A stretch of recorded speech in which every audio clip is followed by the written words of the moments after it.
Bihe byiza kuri mwebwe mukomeje kudukurikirana kuri Mutarama TV, reka nizere ko mukomeje kumererwa neza, nizere ko mukomeje kugira ibihe byiza cyane, ko bakomeje kubana natwe gatanu kuri gatanu. Turi kwa gatanu rero, turi ku itariki 22 z'ukwezi kwa munani umwaka wa 2025. Ikaze kuri mwebwe mwese rwose, twongeye kubahereza ikaze mu makuru n'ibiganiro byacu, aho tugiye kurebera hamwe ibikomeje kugenda bigaragara. Muri aya makuru ndakubwira ko Leta Zunze Ubumwe za Amerika zamaze gutanga icyizere cy'isinywa ry'amasezerano hagati ya RDC ndetse n'umutwe wa 23 nyuma y'uko impande zombi zasaga n'izatsimbaraye kubigendanye by'umwihariko no gushaka n'ubundi kudasubira muri gahunda z'ibiganiro bikomeje kubera i Doha muri Qatar, nyuma y'uko bakomeje kugenda bagira byinshi batumvikanaho, cyane cyane ngo ku ruhande rw'umutwe wa 23 washimangiraga yuko ukomeje kugorwa no kuba Leta ya Kongo itarimo kubahiriza ibikubiye mu masezerano cyangwa se mu ngingo zigenga amasezerano bari babanje gusinyanya bwa mbere nk'uko bigaragara. Hanyuma ndakubwira ko kandi Kinshasa abanyamategeko ba leta basabye urukiko kwemeza ko Joseph Kabila Kabange ari umunyarwanda. Ibintu ntago byoroshye. Hanyuma uwitwa Beya washinzwaga gushaka guhirika ubutegetsi bwa Tshisekedi yamaze kugirwa umwere. Ndakubwira yuko kandi by'umwihariko Uburusiya bwagabye ibitero bya drone zirenga 570 muri Ukraine. Ku murwa mukuru wa Ukraine Kiev, ibintu byongeye gufata intera, ibintu bikomeje kuzamba, aho kugeza amagingo aya ngaya hongeye kugaragara ikirere cyuzuyemo umwotsi mwinshi ndetse n'umuriro. Ibigaragara yuko intambara yongeye gufata indi ntera muri ibi bice, nyuma y'uko impande zombi zasaga naho zahuye z'abahuza, nubwo bakomeje kugerageza guhurira Istanbul mu gihugu cya Turukiya, ndetse mu minsi ishize hakaba harabaye umubonano hagati ya Perezida wa Leta Zunze Ubumwe za Amerika bwana Donald Trump ndetse na Perezida wa Leta ya Moscow bwana Vladimir Putin. Birasa no nta kintu byatanze kuko ibitero bikomeye cyane byongeye kwibasira ibice bigiye bitandukanye byano mu Burusiya, Britano mu gihugu cya Ukraine. Ikaze kuri mwebwe mwese rero mukomeje kudukurikira, ikaze kuri mwebwe mwese mukomeje kubana natwe. Nimba ari ubwa mbere ugeze hano, nyamuneka reka nkwibutse gukanda subscribe, utanga igitekerezo kandi like ibiganiro byacu nabisangize ku nshuti zawe, ibintu birushaho kuba byagenda neza cyane. Niba uri mu Rwanda ndagushuje kandi nkwifurije ibihe byiza, nkwifurije kumererwa neza ndetse nkwifurije gukomeza kugira ubuzima bwiza. Tanga igitekerezo nyine, reka nkubwire ngo kandi niba utameze neza muri kano kanya, reka nkubwire ngo ejo ibintu birahinduka bikaba byagenda neza cyane. Ikaze kuri mwebwe mwese rero, by'umwihariko ikaze kuri mwebwe mwese mukomeje kubana natwe. Reka nkubwire ngo ibiganiro byacu ushaka kubisangiza ku nshuti zawe. Nyemera rero by'umwihariko aya makuru tuyatangirire by'umwihariko hano ku butaka bwa Repubulika Demokarasi ya Kongo. Mu minsi ishize nibwo hari hagaragaye icyuho, ndetse ni amakuru twagarutseho cyane, aho umutwe wa 23 waramaze gushimangira ko bizagorana kugira ngo wongere kwerekeza amaso i Doha mu gihugu cya Qatar witabira ibiganiro, nyuma y'uko wavuze yuko rwose gahunda zo kubahiriza ibikuye mu ngingo bari basinye zitigeze zubahirizwa nk'uko bigaragara. Ahangaha uyu mutwe wavugaga yuko nk'ibyo basabaga Leta ya Kongo gufungura abagera kuri 700 biganjemo abasanzwe bakorana n'uyu mutwe batigeze barikurwa, ndetse hakaba n'ibitero bikomeye cyane byakomeje kugenda byibasira uyu mutwe, byose byari byakomeje. Ibi byaje gutuma batari bakeya rero abakomeza gushimangira yuko by'umwihariko uyu mutwe byagorana kuba wakwinjira muri ibi biganiro. Ku ruhande rwa Leta ya Kongo nabo rero birasa n'abakerewe kugira ngo bohereze intumwa, ariko nyuma byaje gukunda. Bivugwa ko byakunze ku gitutu cya Leta Zunze Ubumwe za Amerika, ndetse na Qatar yakomeje kubahatira kwinjira muri gahunda z'ibiganiro. Nyuma y'ibyo ngibyo rero kandi Amerika yamaze gutangaza ko by'umwihariko hari icyizere cy'isinywa ry'amasezerano hagati ya RDC ndetse n'uyu mutwe wa M23. Ni umujyanama wa Leta Zunze Ubumwe za Amerika mu bijyanye n'ubufatanye na Afurika yitwa Masad Blessy yatangaje ko ibiganiro hagati ya Repubulika Demokarasi ya Kongo na AFC ibarizwa mu mutwe wa 23 biri kuba by'umwihariko bifashijwemo na Doha nk'umuhuza, by'umwihariko biganisha kwishyirwa mu bikorwa ry'amasezerano y'amahoro azatuma abatuye mu karere babaho neza ndetse bakabaho mu bwisanzure ndetse no mu mutekano n'umudendezo. Uyu muyobozi abanyujije ku rukuta rwe rwa X yitwa Twitter yavuze ko Amerika ishimishijwe nuko ibiganiro hagati ya Repubulika Demokarasi ya Kongo na AFC bigikomeje, ndetse aca amarenga ko byaba birimo kugenda neza.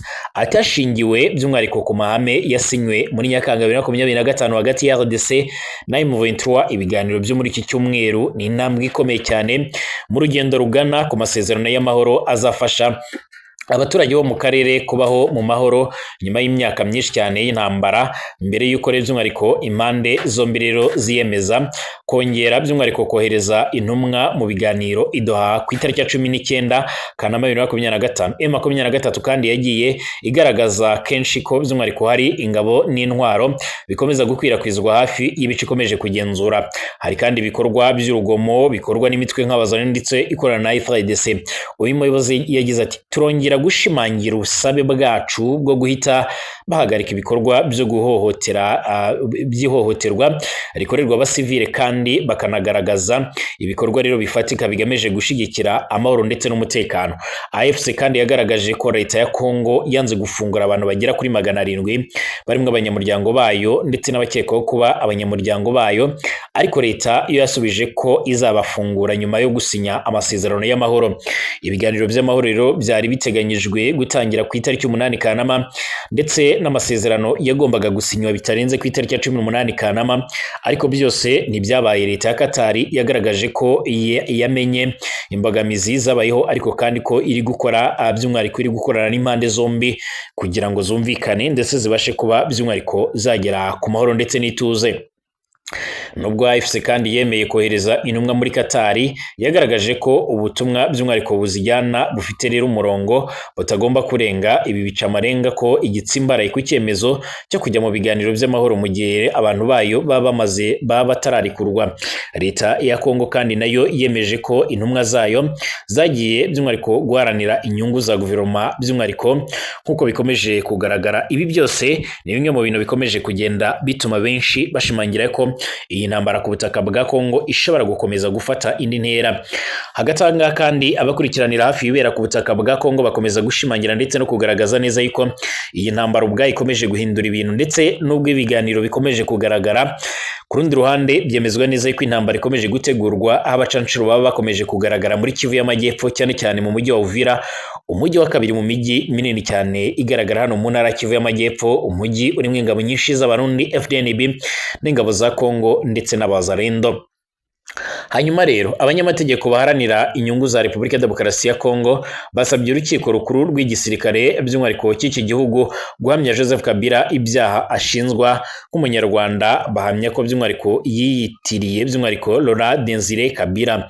Ubwo urubanza rwa Kabila kandi rwasubukurwaga ku munsi w'ejo hari kuwa 4 ku itariki 21 Kanama 2025, abanyamategeko basobanuye ko Kabila yahoze yitwa Hippolyte Kanambe kandi ko yari umunyarwanda wari ushinzwe ibikoresho mu ngabo z'u Rwanda, ahindura inkomoko ye kugira ngo n'ubundi ayobore iki gihugu mu gihe cy'imyaka igera muri 18.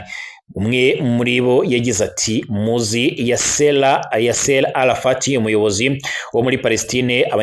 Abanyamateka bamamaye by'umwihariko bahamya ko yavukiye i Yerusalemu muri Cairo nk'uko rero yabivugaga. Izina rye by'umwihariko nyakuri ni Abdel Raful Arafat Ali Qada Ali Hussein. Yavukiye muri Cairo ku itariki ya 24 Kanama mu mwaka w'1929, ariko we yavugaga ko yavukiye i Yerusalemu. Yakomeje agira ati kubera iki? Kubera ko by'umwihariko mu bwihisho yakoreshaga izina Abuba Amari kugira ngo n'ubundi yigaragaze nk'umuyobozi w'Abanyapalestine, ati iri zina rya mugenzi we bahuriye mu kwemera intumwa rero Muhammad Amari Ibn Yasira. Niyo mpamvu kandi tuvuga ko uyu muntu ari umunyarwanda, yagizwe umunyekongo bigera naho rero n'undi ahimba izina. Niko rero twamumenye nk'umuhungu wa Perezida Kabila. Ashinzwe kandi icyaha cyo gufata ku ngufu, kwica urubozo, ubwicanyi ndetse no kuzimiza abantu nk'ibyaha byibasira inyoko muntu, kugaya ibitero ku basivile, ku nkambi, ku bitaro, ku mashuri, ubuhotozi ku rwego mpuzamahanga ndetse no gusahura n'ibyaha by'intambara. Ashinzwa kandi icyaha cyo kuba mu mutwe w'ingabo utemewe n'amategeko, kuwutera inkunga ndetse no kugambanira igihugu. Ubushinjacyaha buhamya ko kandi Kabila ari we muyobozi w'ihuriro AFC, kandi ngo yanabigaragaje ubwo yasuraga umujyi wa Goma ndetse na Bukavu muri Gicurasi ndetse na Kamena. Ku cyaha cyo gusahura, abanyamategeko ba leta babwiye urukiko ko Kabila yasahuye umutungo kamere w'igihugu akusanya by'umwihariko ufite agaciro ka miliyari 32 z'amadolari, bityo ko urukiko rukwiriye rero gutegeka ko ufatirwa bahamije ko rero umutungo we muri iki gihe by'umwihariko urenze wa Aliko Dangote utunze kurusha abandi hano ku mugabane wa Afurika. Ku cyaha cyo kugambanira igihugu, abanyamategeko kandi banagaragaje ko gikorwa n'umwenegihugu, bityo ko Kabila adakwiriye kugihamywa kuko rero atari umunyekongo, ahubwo ngo akwiriye guhamywa icyaha cyo kuba maneko y'igihugu cy'amahanga nk'umunyamahanga.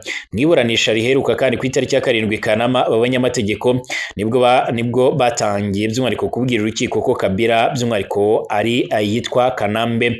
Basobanura ko ibyo byahishuwe by'umwihariko na Ngoya Mukena wabaye minisitiri w'ingabo wa RDC, witwa Nehemia Mwilanya wabaye umuyobozi w'ibiro bya Kabila mu gihe yayoboraga RDC, yatangaje ko kwambura uyu muyobozi imyirondoro ye ari icyaha kandi ko mu gihe kiri imbere bizagorana guhangana n'ingaruka z'ibi biri gukorwa. Yagize ati, guhimba imyirondoro cyangwa se umwirondoro wabaye umukuru w'igihugu, umuhungu w'intwari y'igihugu ufite nyina ndetse n'abavandimwe be bakiriho hagamijwe inyungu za politiki, ni icyaha cyo ku rwego rwo hejuru. Ibi ni ibintu bikomeye kandi biri gufungirwa abantu uyu munsi, ndetse bizagorana by'umwihariko kuba muzava muri ibi bintu. Nubwo abanyamategeko kandi baharanira inyungu za RDC muri uru rubanza bahamya ko kandi Kabila yahinduye imyirondoro ubwo urubanza rero rwatangiraga ku itariki ya 25 Nyakanga, ubushinjacyaha bwemeje ko ari umuhungu wa Laurent Desire Kabila ndetse na Sifa Mayanya nk'uko bigaragara. Turagaruka ku bindi bikomeje kugenda bivuga cyane cyane mu kanya turaza kwibanda ku ntambara ikomeje kugaragara hagati y'Uburusiya ndetse na Ukraine. Reka nkubwire ko Kiev ibintu byongeye kuzamba.